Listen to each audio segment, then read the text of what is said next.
So I am back today with another carry-on piece of luggage. This is the Freeload by Level8, which has become probably my favorite case that Level8 has produced. And more than anything, what I mean by that is, for the money, I really like this case. So if you're looking and you're in the market for a new carry-on piece of luggage, this might be your guy, specifically at the price point it's at.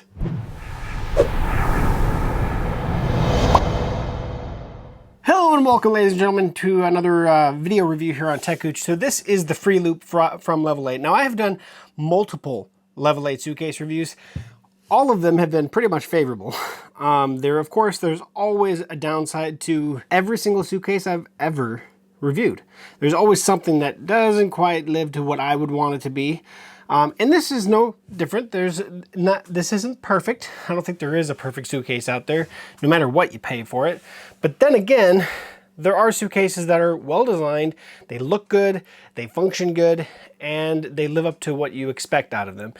And for the $219 price tag that this guy sits at, I really like this. It's a hard-sided, carry-on sized piece of luggage. So I think it's 15.2 by 9 inches by 21.2 inches tall. That's your dimensions. Internally, you have about 37 liters of capacity. That's how much stuff you can get in here. Now, right now, I have stuff in here packed for a 5-day trip. Not hard. I didn't even have to squeeze. I didn't have to get anything fancy out to squeeze it in there. Now, of course, everybody packs different.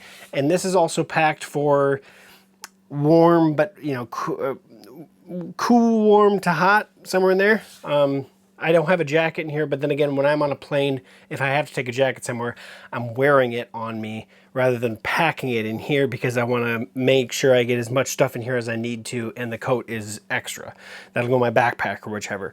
I could literally grab this case right now and go for a 5-day trip and be good. That's probably the best way to say it. So, without further ado, let's open it up. Let's show you what it is, and or maybe let's start with the outside.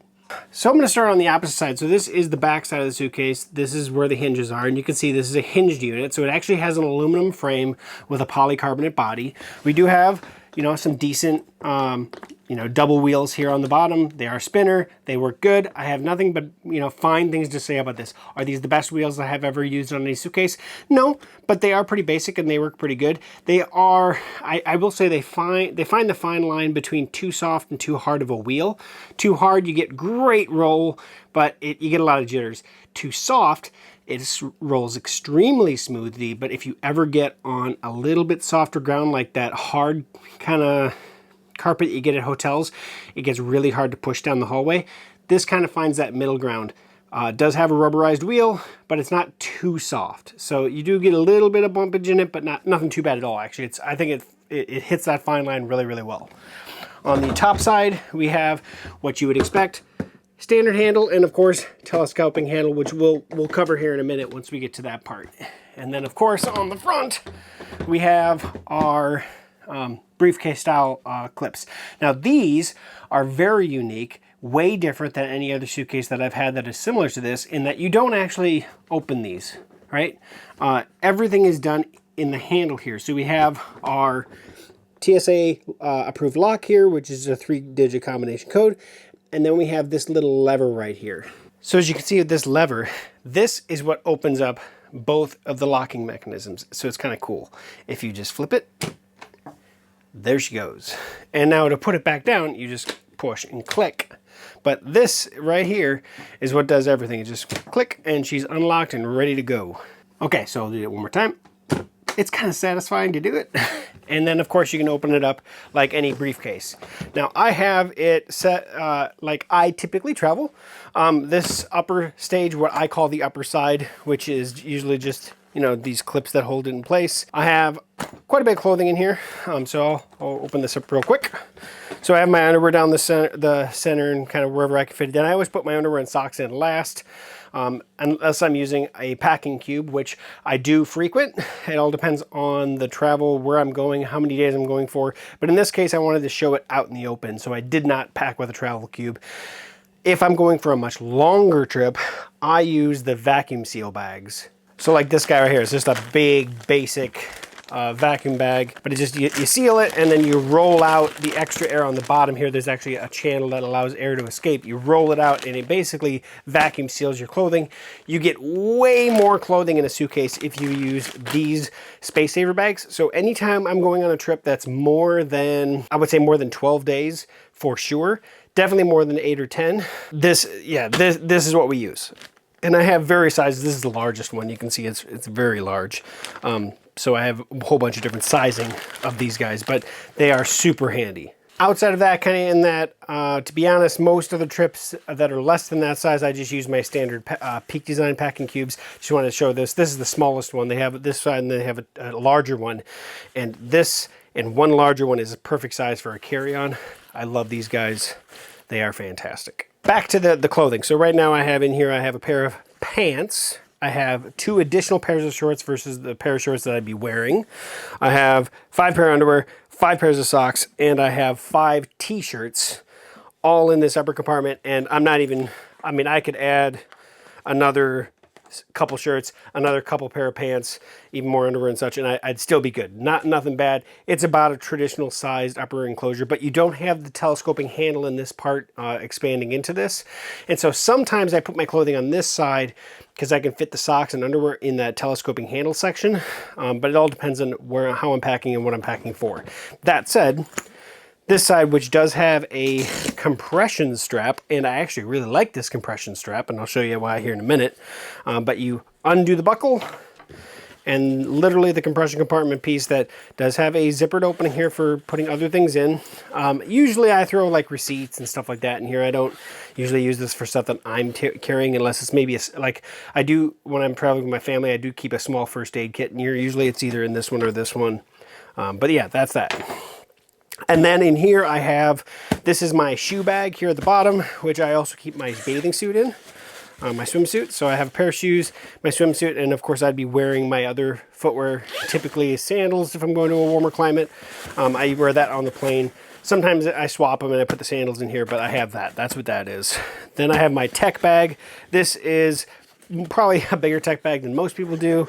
However, I have a very large battery pack. Now, of course, if I had to check this bag, I can't keep this in this suitcase. This would have to come with me, but if it's carried on, which I typically do, it's there.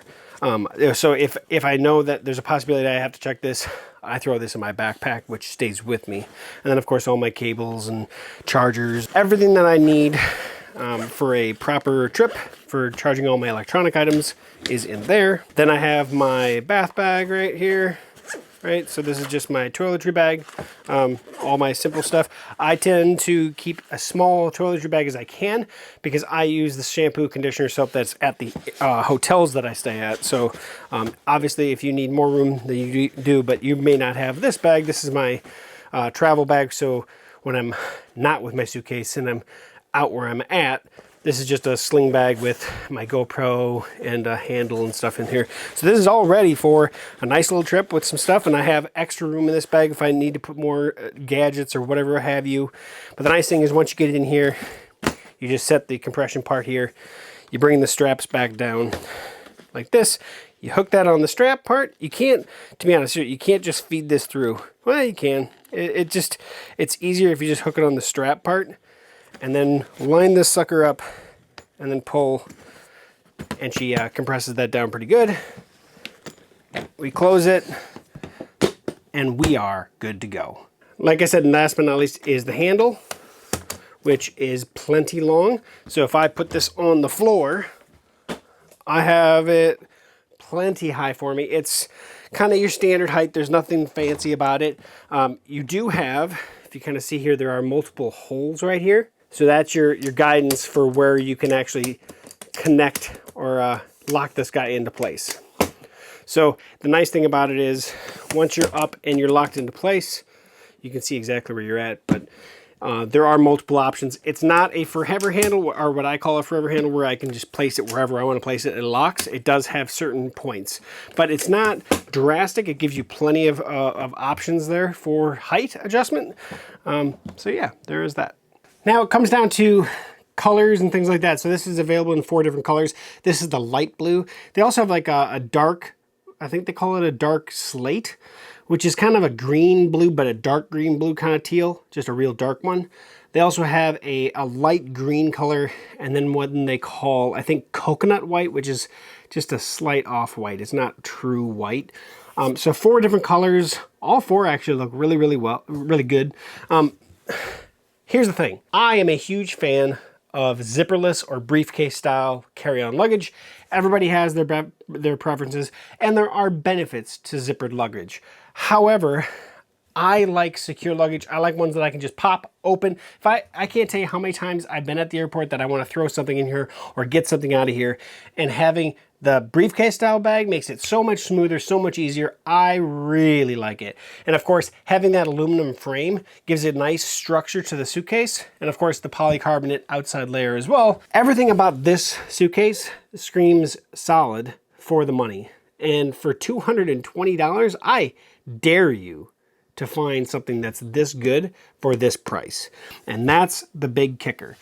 Is this, you know, how does this compare to other luggage that I've done? At the price point, it's probably the best at that price point. That's as smooth as I can tell you. Pretty solid piece of luggage for $219. That's what it retails at. And of course, you may be able to find a deal on that.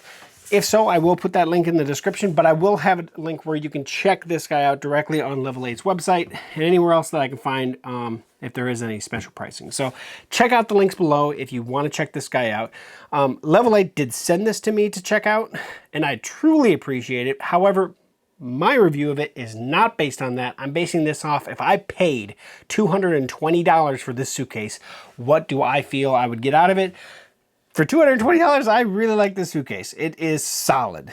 It's well built, and you get a lot of features for that price point. So, and that's coming from somebody that has spent quite a bit of money on luggage in the past, more than I want to admit. So that's what it is. However, a piece of luggage, and I'll be honest about it, can make or break your trip.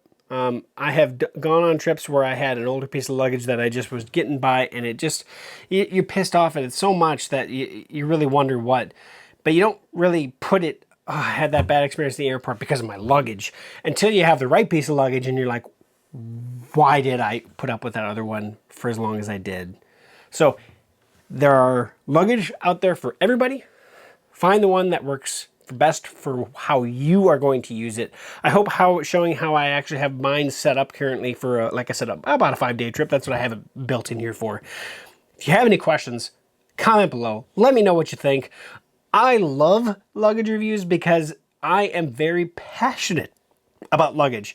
I know this is a tech channel and I've done a lot of luggage reviews, but luggage tech is not electronic usually. It's about features that are usable for somebody while traveling, and all of us travel, and so that's why I love doing it so much. So Level8, thank you for sending me this over, and I want to say 2 thumbs up. Good job on this one. I really like this guy. Like I said, comment below if you have any questions or anything. Like, comment, share, subscribe, and we'll catch you back here on techgooch for another future video review. We'll see you soon.